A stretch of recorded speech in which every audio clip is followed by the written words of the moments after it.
Vamos lá então, galera. Vamos iniciar a aula de hoje. Semana passada nós tivemos a terceira aula dos sofistas, né? Estávamos tentando entender o pensamento dos sofistas a todo custo.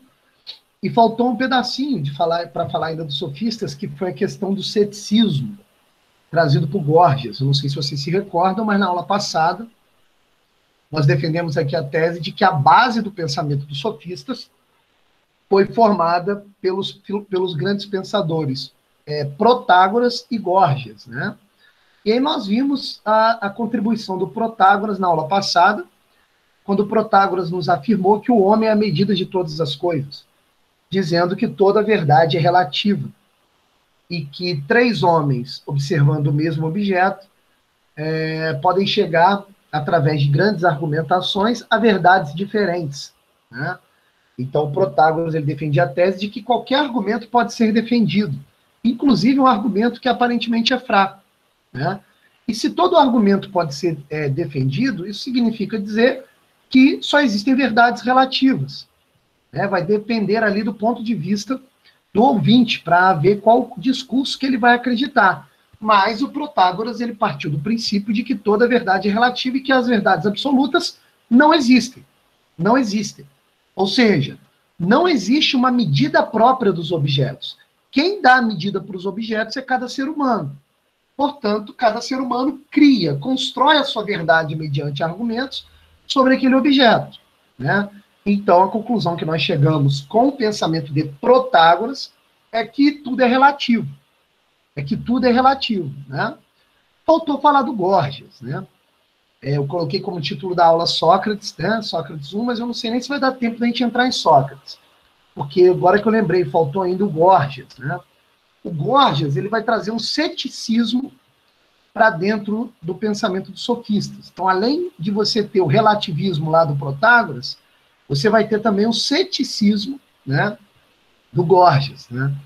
E para entender o ceticismo do Gorgias, é necessário entender uma frase, um texto, né, que ele criou, um pequeno texto que ele criou, que é muito interessante, que nos mostra como ele pensava a questão sobre a realidade. Olha só o conjunto de frases do Gorgias. Gorgias dizia o seguinte, olha, o ser não existe. Se o ser existisse, ele não poderia ser conhecido. E se fosse conhecido, ele não poderia ser comunicado. Então, olha o que o Gorgias está dizendo. O Gorgias está dizendo o seguinte, olha, em nenhuma hipótese, existe o ser das coisas. Existe o ser da realidade. Em nenhuma hipótese existe a essência das coisas. Isso daí que ele está dizendo é muito radical, porque ele está nos falando o seguinte, também acho, Caroline, não faz sentido nenhum, mas o que ele está dizendo é o seguinte, olha só que doideira, isso aí não faz sentido nenhum mesmo, mas olha o que ele está dizendo. Ele está dizendo que isso, tudo que está ao nosso redor, que nós chamamos de realidade, né, a essência das coisas que nós chamamos de realidade, isso tudo, no fundo, são criações dos nossos discursos. Então o Gorgias ele é ainda mais radical que o Protágoras, cara. Porque ele está dizendo que não existe uma estrutura permanente da realidade. Não existe uma essência das coisas. Tudo isso que nós chamamos de estrutura permanente, de essência, de ser, na verdade, é tudo isso criado por um discurso. Tudo isso é discurso que o ser humano criou. Então, qual é a conclusão que o Gorgias vai chegar? É uma conclusão, na minha humilde opinião, agora eu estou emitindo uma opinião, não estou falando como professor, na minha humilde opinião, é um discurso muito perigoso, né? É uma premissa muito perigosa que o Gorgias está colocando. Ele está dizendo o seguinte, horas, se a essência, né, das coisas não existe, se o ser das coisas não existe, então, caramba, o que existe? E aí Gorgias não responde, ele vai dizer o seguinte, olha, tudo só passa a existir depois do discurso. Olha que ideia maluca. Ele está dizendo que o poder do discurso é muito mais forte do que o poder da realidade, porque a realidade, no fundo, ela não existe, porque ela não possui um ser. Somos nós que depositamos ser nas coisas. Esse negocinho que nós chamamos de ser, de essência, ou o que é das coisas, essas coisas, esses negócios todos, são criações dos discursos humanos. Então, na verdade, para Gorgias, a realidade era criada pelo discurso humano. Então, olha só, não existe para Gorgias uma realidade pré-discursiva. Não existe para Gorgias uma realidade já estruturada, já colocada, já posta. Percebe?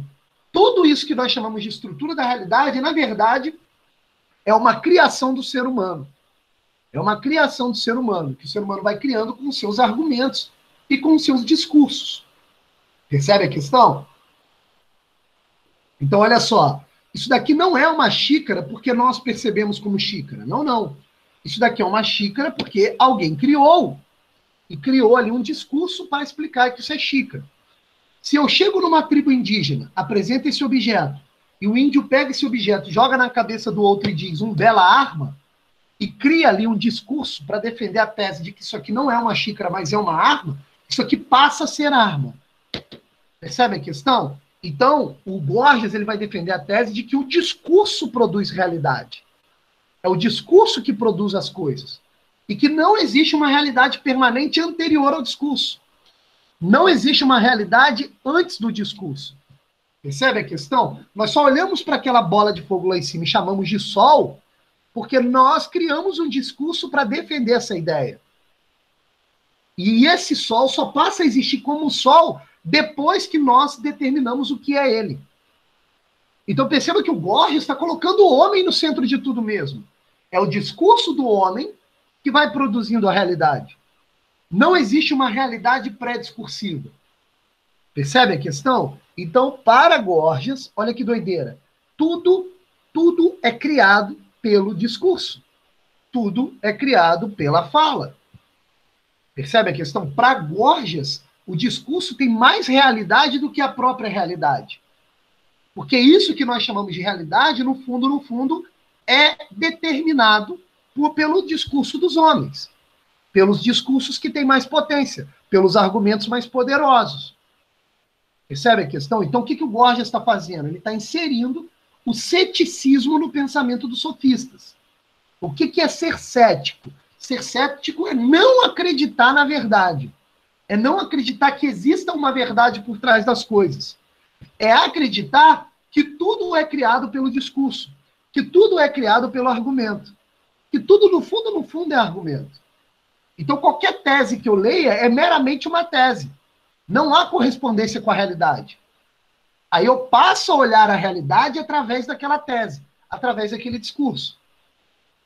Vocês estão entendendo? É isso que Gorgias está defendendo como premissa. Na minha humilde opinião, uma premissa muito perigosa. Muito perigosa. Porque, olha só, a gente tem que entender isso aqui muito bem, que eu vou explicar agora, tá? Existe um embate muito grande na Grécia Antiga entre os sofistas contra Sócrates, Platão e Aristóteles, tá? O Sócrates, que nós ainda vamos estudar, não sei se vai dar tempo de trabalhar hoje, o Sócrates, ele vai tentar retomar a filosofia autêntica, que era o de buscar a verdade sobre as coisas. O Sócrates, o Platão e Aristóteles, eles vão criar filosofias para mostrar que existe sim uma verdade sobre as coisas. E os sofistas, o contrário, eles estão dizendo, não há verdade. O que há é meramente discursos. Tudo é discurso. É o discurso que constrói a realidade, isso que nós chamamos de realidade. Percebe? Esse é o embate que vai ter na Grécia Antiga. Isso é muito importante. Então, olha só, para vocês já entenderem a diferença entre a pseudo-filosofia dos sofistas e a filosofia autêntica de Sócrates, Platão e Aristóteles, é necessário compreender o seguinte, presta atenção. A filosofia autêntica, Sócrates, Platão e Aristóteles, eles vão dizer o seguinte, olha só, existe uma realidade, eu uso o meu intelecto para entender a realidade, e aí depois que eu compreendo a verdade sobre a realidade, é que eu vou verbalizar essa verdade para outro ser humano. Então, para a filosofia autêntica, antes há a contemplação da realidade e somente depois o discurso. O discurso tem que reproduzir aquilo que eu percebi da realidade. Porque para a filosofia autêntica, é a realidade a fonte da verdade. Para os sofistas é o contrário. Para os sofistas é o contrário. Para os sofistas a coisa funciona assim, olha. Primeiro o homem cria um discurso e vai julgando as coisas, para depois a realidade acompanhar esse discurso. Perceberam a diferença? Então, para os sofistas, cara, eu só chamo o sol de sol porque alguém criou. Eu só chamo a nuvem de nuvem porque alguém criou. E perceba, aqui não é só questão de nome. Não é só questão de nome. Porque para os filósofos autênticos, Sócrates, Platão e Aristóteles, o nome tem que acompanhar o significante. E o significante está na realidade, é o objeto da realidade que manda. E o nome e a explicação daquilo acompanha o objeto da realidade, é o objeto da realidade que manda para a filosofia autêntica. Para os sofistas, não. Para os sofistas, o que manda é o nome, é o discurso, são as palavras. As palavras é que vão julgando as coisas. Percebe a diferença? E as coisas passam a ser utilizadas conforme a palavra que o homem deu, conforme o significado que o homem deu. Percebe a questão? Então, para os sofistas, os significados são criados de maneira artificial. E para os filósofos autênticos, os significados são construídos por aquilo que o homem verificou da realidade. Percebe a diferença? Se você não entender essa diferença, você não está entendendo a aula. Vocês estão conseguindo compreender? Percebe? Ó, para os sofistas, tudo aquilo que nós falamos da árvore foi uma criação da cabeça humana. E para os filósofos autênticos, tudo aquilo que nós falamos da árvore deve acompanhar aquilo que a árvore realmente é. É essa a diferença. Eu costumo dizer o seguinte, olha, para os sofistas o discurso produz a realidade, e para os filósofos autênticos é a realidade que produz o discurso. É a realidade que ajuda o homem a produzir o discurso. É essa grande diferença, esse grande debate filosófico que está acontecendo na Grécia Antiga. Olha que doideira. E aí que entra uma parte muito polêmica da aula, que não era para ser polêmica, não era, mas ela vira polêmica. Por quê? Porque hoje em dia as ideologias tomaram conta das relações sociais, né? O que é uma ideologia? Só para vocês entenderem. Uma ideologia é um conjunto de ideias que mistura ali no meio desse conjunto ideias verdadeiras e ideias falsas, com a finalidade de esconder a realidade. Então, uma ideologia é como se fosse um véu que cobre a realidade. E aí a pessoa, ao invés de ver a realidade, vê o véu. Ela discute sobre o véu achando que está discutindo sobre a realidade. Então, uma ideologia, ela esconde a realidade. Então, como estamos num momento muito ideológico, com muitas ideologias sendo creditadas pela maior parte dos seres humanos, isso que eu vou falar agora parece polêmico, mas não deveria ser. O mundo de hoje é muito mais sofista do que socrático. Também pelo fato daquilo que Gorgias disse, né? As pessoas hoje acreditam muito mais nas palavras e no discurso do que propriamente na realidade. Isso é muito sério.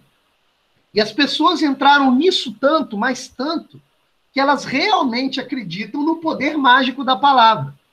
Como se a palavra e o discurso pudessem produzir uma realidade fantasmagórica ou uma realidade fantasiosa. Olha o perigo desse negócio. Entende isso daí? Vou dar um exemplo, tá? Vou dar um exemplo, depois vocês procuram no Google, tá joia? Existem vários casos iguais a esse que eu vou narrar, tá? Mas eu vou narrar esse caso que ele eu acho que é o mais famoso de todos, alguns de vocês já devem ter escutado, né? Eu não sei se eu já falei com vocês. Mas tem um caso muito famoso de alguns anos atrás. A Terra é plana, Caroline? Pode ser.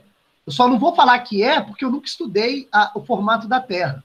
Então, eu nunca contemplei a realidade ao ponto de saber o formato da pedra, da Terra, desculpa, o formato da Terra, tá? Então, como eu nunca estudei, eu não vou falar. Mas, aparentemente, Carolina, é tipo a Terra plana. A Terra plana me parece um discurso sofista.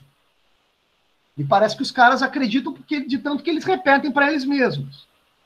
Percebe? De tanto que eles repetem para eles mesmos, acho que eles começam a acreditar que a Terra é plana. Entende? Mas, olha, eu não sei, tá? Eu não vou garantir, porque eu nunca estudei esse assunto. Então, eu vou falar de um assunto que eu estudei. Tipo assim, eu contemplei a realidade e a realidade me mostrou que é dessa forma. Olha só esse exemplo, Caroline, que interessante. Há algum tempo atrás, menos de uma década, menos de 10 anos, Teve um caso muito interessante. Na Europa teve um caso até agora no Brasil também. Né? Se eu não me engano, teve um caso no Brasil, mas na Europa é certo que teve. Teve uma pessoa que ela tatuou o corpo inteiro de escamas. Ela tatuou o corpo inteiro de escamas. Ela tatuou o olho de modo que não existisse mais essa parte branca, ficasse tudo preto, tá? Ela implementou 3 chifres na testa, ela raspou a cabeça, ela arrancou as orelhas, e ela bifurcou a língua, e ela também se dependurou numa árvore por longos dias, dia após dia, durante algum tempo, pelas protuberâncias das costas, para aumentar as protuberâncias, e ela implementou asas nas costas. Uma pessoa fez isso, tá? E ela pedia o direito de ser reconhecida como um lagarto ou como um dragão. Eu não lembro bem qual animal que ela especificou. Então ela pedia para as pessoas reconhecerem ela como um lagarto ou como um dragão. Tá? Olha só que doideira. Por que ela está pedindo para as pessoas reconhecerem ela daquela forma? Por um motivo muito simples. Tá? Apesar de a gente colocar, a gente pode colocar aqui todas as questões possíveis, mas só uma questão nos interessa nesse momento para a aula. Ela está pedindo para todo mundo tratá-la como dragão porque ela acredita que o discurso dela e as alterações que ela fez no corpo fez dela um dragão. Ela acredita que o discurso que ela usa, se defendendo como sendo um dragão, olha que interessante, faz com que ela deixe de ser um ser humano. Percebeu a questão? Por quê? Porque ela está acreditando firmemente que o poder do discurso altera a sua realidade biológica. Entendeu? Se perde mesmo, Rafaela, que a história é bem louca. Tá? A pessoa se tatuou de escamas, pintou o olho de preto, colocou 3 chifres, colocou asa, bifurcou a língua, né, cortou a língua em 2 partes e arrancou o nariz, essa parte de cartilagem do nariz, e as orelhas. Ela queria se parecer com um dragão, percebe? Com um lagarto.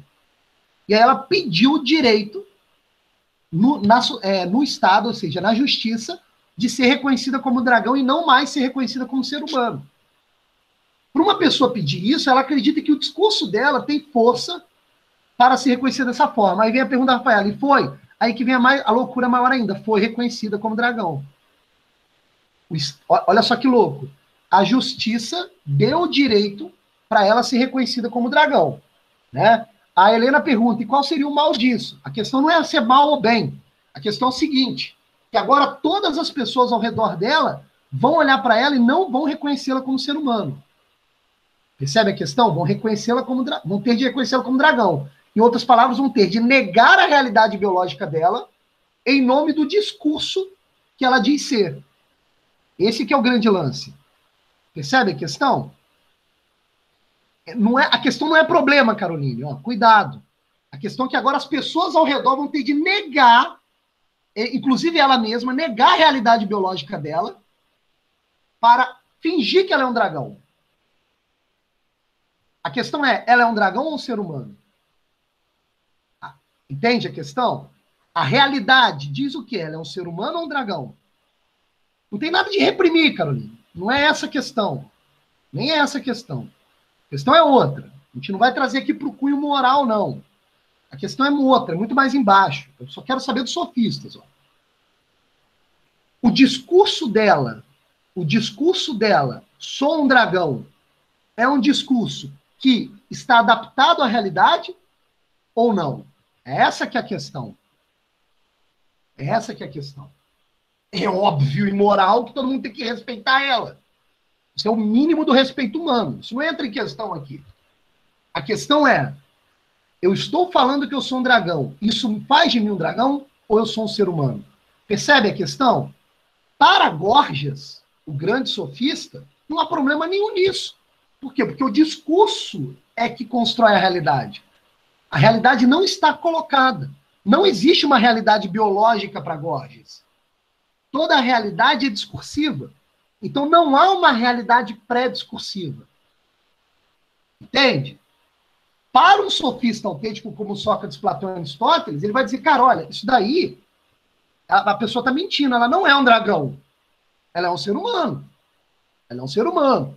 Tá, a gente respeita aqui e tal, mas olha, não é um dragão, é um ser humano. Percebe a questão? Se você imaginar um debate, tá? entre Górgias e Sócrates sobre esse caso, mas se você usar isso, você pode usar um argumento para invalidar a comunidade trans, porque a pessoa não... Não vou entrar nesse mérito, Caroline. Não é esse mérito que eu quero entrar. Entendeu o que eu estou falando?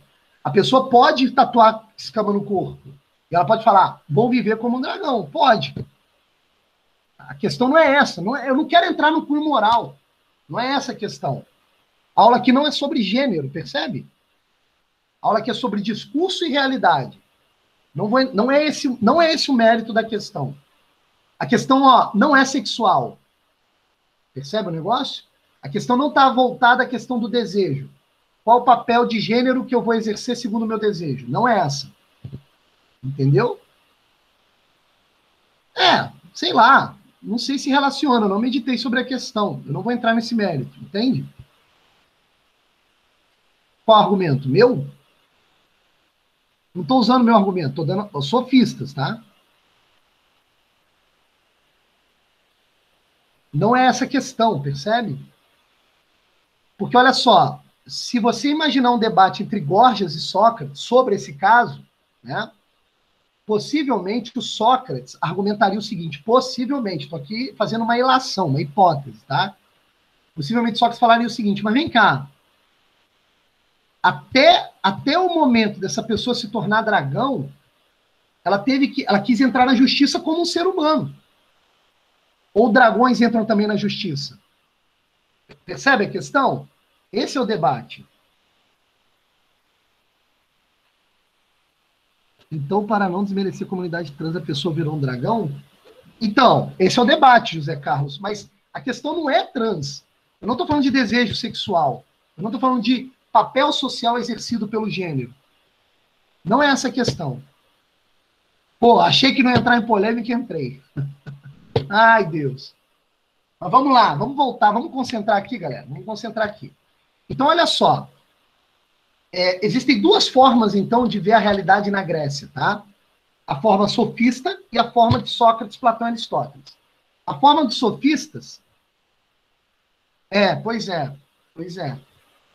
É isso aí mesmo, Daniel. E, aliás, Daniel, espécie e gênero são conceitos aristotélicos. O Aristóteles é que vai resolver essa questão, pela primeira vez na história da filosofia. Mas eu não vou entrar nesse mérito. É isso daí mesmo, tá? A gente não pode confundir as coisas. A gente às vezes, olha só, isso aqui é um conselho que eu vou dar, tá? Ainda mais pelas coisas que eu pude observar nas últimas semanas, tá? Por experiência própria e particular, tá? Ninguém aqui precisa acreditar no que eu vou falar agora, mas é um conselho de amigo, tá? É muito importante a gente segurar o ímpeto opinativo, e tentar entender a questão por todos os ângulos primeiro. É sério. A gente tem muita pressa para opinar as coisas e levantar a nossa bandeira, né? Cara, calma. O ideal é a gente compreender as coisas primeiro. Percebe? A gente está dando aqui uma aula dos sofistas, e a relação cabe, né? A questão é, o discurso produz a realidade ou já existe uma realidade anterior ao discurso? É só essa a questão. É só essa a questão. As outras relações que a gente vai fazendo com a nossa imaginação são relações possíveis, é verdade, a Caroline fez uma relação possível, mas é uma relação, por vezes, perigosa. Se a gente deixar a imaginação ir sem nenhum freio, né, do entendimento das coisas, a gente pode cair no erro. A gente não caiu ainda, mas a gente pode cair no erro. Tá joia? Então vamos com mais devagar aí, tá joia? E pois é, interessante, né, Júlio César? Porque, por exemplo, o caso do dragão, ele foi na justiça dos homens para pedir o direito de ser dragão. Isso é interessante. Isso é um debate interminável. Mas o caso é o seguinte, né? Existe agora sim um diálogo verdadeiro, não é hipotético, entre Sócrates e Górgias, que é bem interessante. O Górgias chega mais ou menos para Sócrates e diz o seguinte: olha só, Sócrates, o discurso, o argumento produz a realidade. Aí o Sócrates responde com uma pergunta que é a seguinte: mas ué, Górgias, então por que quando você fala a palavra carruagem, a carruagem não sai da sua boca? O Sócrates era muito irônico. Quando a gente estudar Sócrates, vocês vão perceber isso. Então, Sócrates tinha uma maneira irônica de tratar as questões dos sofistas. Né? É muito interessante, né? Um outro diálogo também real, né? Se eu não me engano, esse foi de Trasímaco com Sócrates. Trasímaco foi um outro sofista, e Trasímaco dizia que tudo é relativo. E aí Sócrates fala, mas isso que você acabou de falar é uma verdade absoluta? Percebe? Então, me parece... Isso, Gorgias. É isso mesmo. No lugar do é i. É assim, é porque a gente saiu por conta do exemplo. O exemplo causou uma polêmica, tá? Sim, verdade, Caroline. Você não é ela para saber. A pessoa provavelmente só gostar de expressar daquele jeito e ver aquilo com uma forma de expressão própria. É isso daí. É isso aí, Caroline.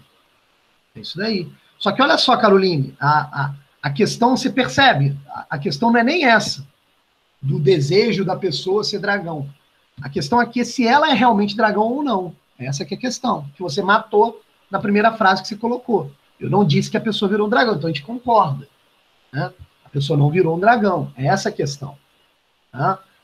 Os sofistas vão dizer, não, se o discurso for bem colocado, ele tem a potência de transformar a realidade, porque é ela que produz a realidade. É isso que os sofistas vão defender como ponto de vista.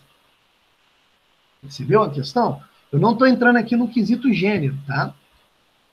Tá joia? Porque o quesito gênero necessitaria de um estudo prévio. Nós teríamos que ler lá a Bíblia do Gênero, né? Que é o livro da Judith Butler, né? Problemas de Gênero, que é a intelectual que trouxe o conceito de gênero nesse formato contemporâneo. A gente não vai entrar nesse método, que isso não é nem tema de aula de filosofia. O que dirá sociologia? Talvez, mas eu acho que nem sociologia entra, tá? Ela não escreveu esse livro no século passado? Ela é uma pensadora contemporânea. É do final do século passado, mas ela é uma pensadora contemporânea. Ela está viva, tá? Ela não morreu ainda não. Judith Butler. Joia? Problemas de Gênero. É um livro que traz a base do conceito de gênero no mundo atual. Apesar do conceito de gênero ter sido construído por vários outros pensadores, né? Como a Shulamit Firestone, a Kate Millett, Simone de Beauvoir, Michel Foucault. É um assunto que eu estudei porque tive que palestrar sobre isso durante 5 meses ininterruptos, tá? Mas a gente não vai entrar nisso daí. Não, da Judith Butler não, Caroline. A Judith Butler sabe que o feminismo foi só um quebra-gelo revolucionário e que o gênero superou a questão do feminismo. Porque a Judith Butler, só para efeito de parênteses aqui, fugindo um pouco do assunto, ela defende a tese de que o feminismo não tem razão de ser, porque ao defender a mulher, afirma o homem, afirma o masculino. Ao defender o feminino, afirma o masculino. E ela é a favor do gênero, que é totalmente solto e não está baseado, né, nessa dualidade de gêneros determinados pelo sexo biológico. Porque para Judith Butler não existe sexo biológico. Mas não vamos entrar aqui, Caroline. Pelo amor de Deus. Desculpa, Rafaela. Fugimos do assunto novamente, tá? Então, voltando aqui. O Gorgias, então, ele trouxe o ceticismo.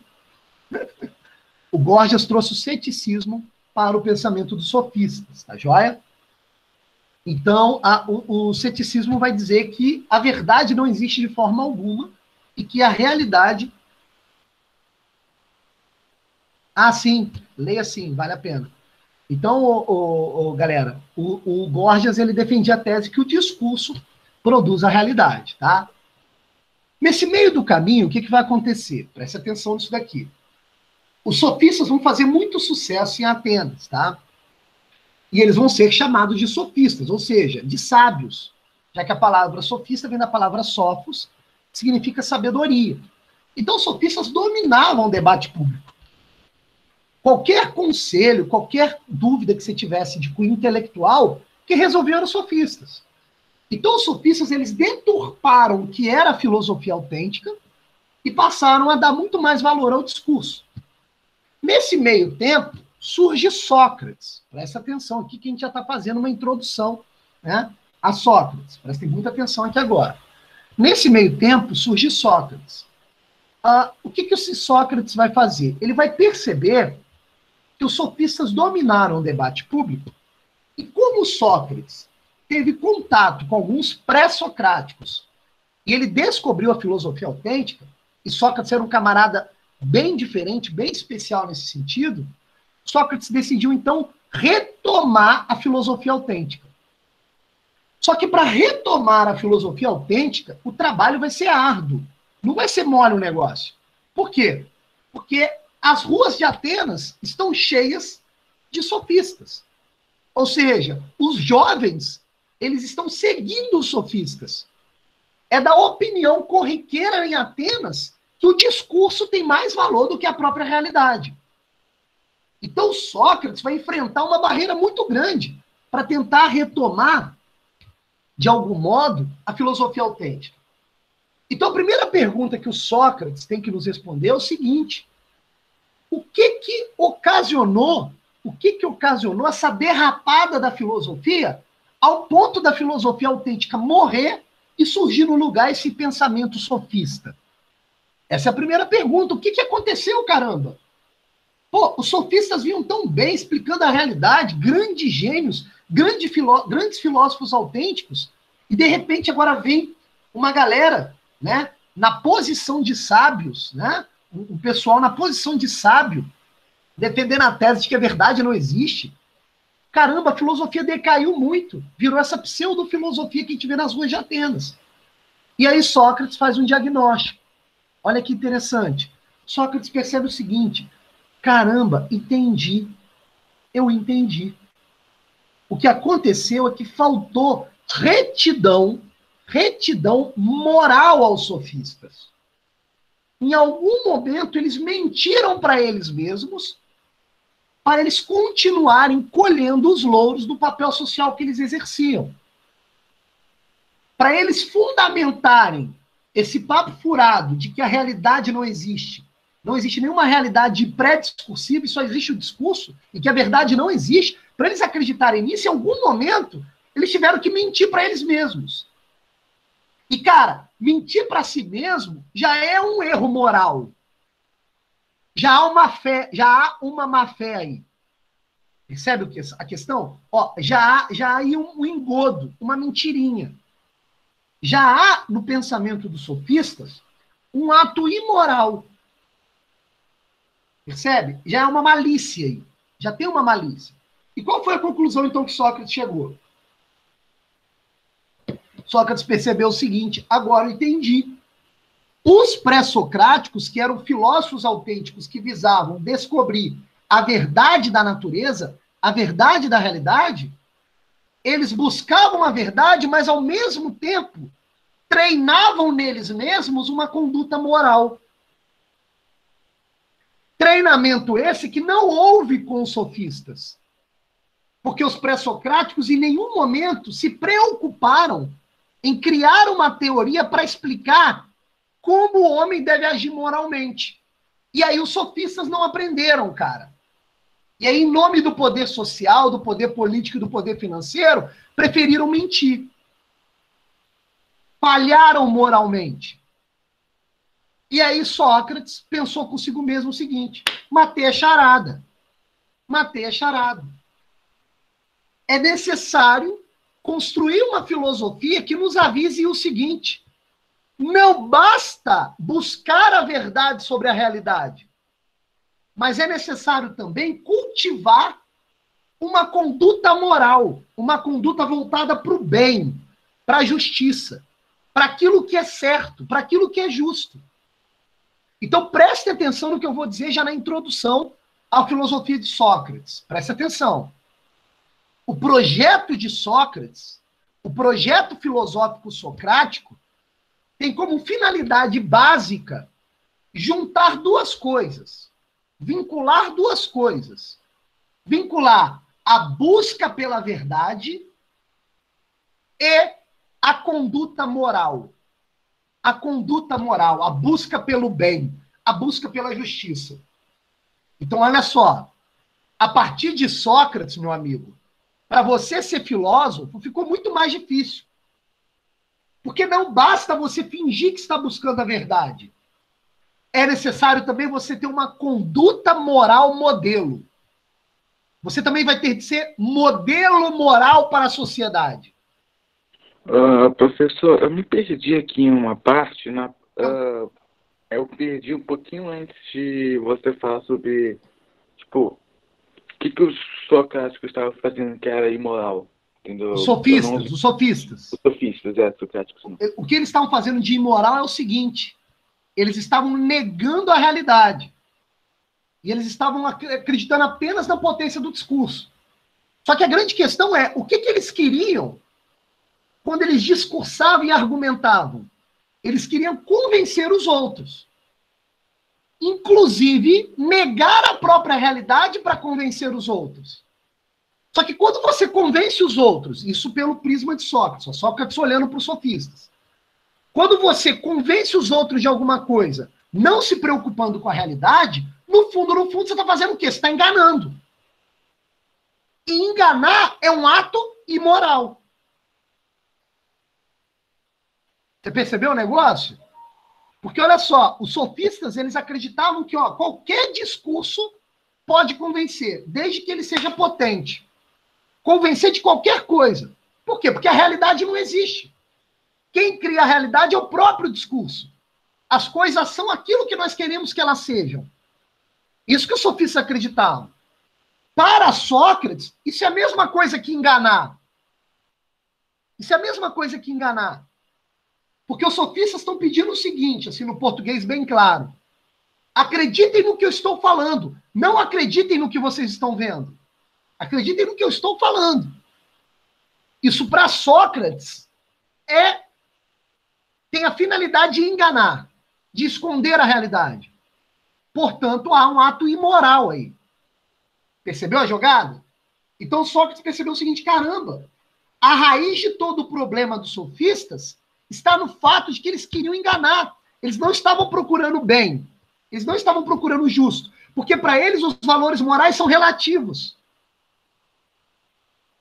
Então eles estão agindo imoralmente. Eu, Sócrates, vou ter que melhorar isso aí, cara. Então o projeto de filosofia de Sócrates tem esse primeiro objetivo.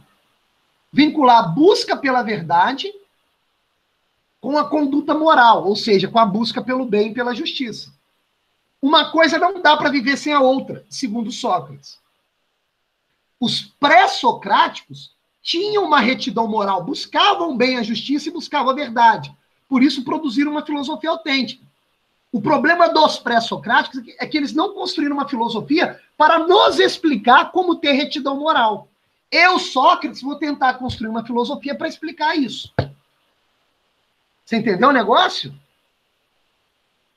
Sócrates está dizendo mais ou menos o seguinte, ó. Não adianta você fingir que você é sabichão, o sábio, que busca a verdade, se você, sei lá, engana a sua esposa. Não adianta, meu filho. Você está mentindo. Se você está mentindo, você não está buscando a verdade de fato. Você está agindo imoralmente. Entendeu o negócio? O Sócrates percebeu que a raiz da negação da verdade está em não buscar o bem, em não buscar a justiça, em não agir moralmente. Entendeu a parada? Essa que é a questão. Entendeu?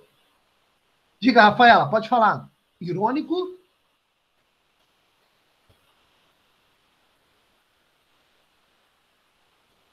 Entendeu? Bem, galera, então é isso. Já vai bater o nosso sinal, passa muito rápido, né? Eu vou disponibilizar essa aula para vocês, tá? Que tem um pedacinho dos sofistas ainda. E vou passar uma folhinha com as principais características do pensamento dos sofistas, ok? Valeu, galera. Um abraço, viu? Obrigado pela paciência, valeu pelas perguntas. Boa semana para nós. Valeu, Fábio.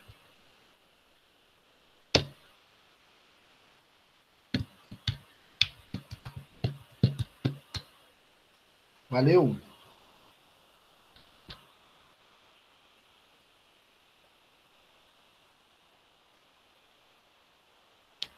Tchau, tchau.